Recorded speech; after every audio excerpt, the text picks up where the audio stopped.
Finalmente è arrivato agosto ed è arrivata l'estate. Punta Penia 3343 metri in Marmolada. Com'è l'estate qua su? Bellissima! Tutte le legne bagnate, nevica alla grande.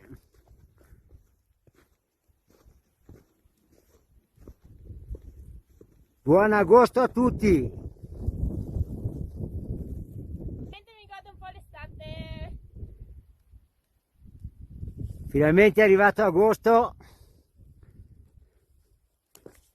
Com'è?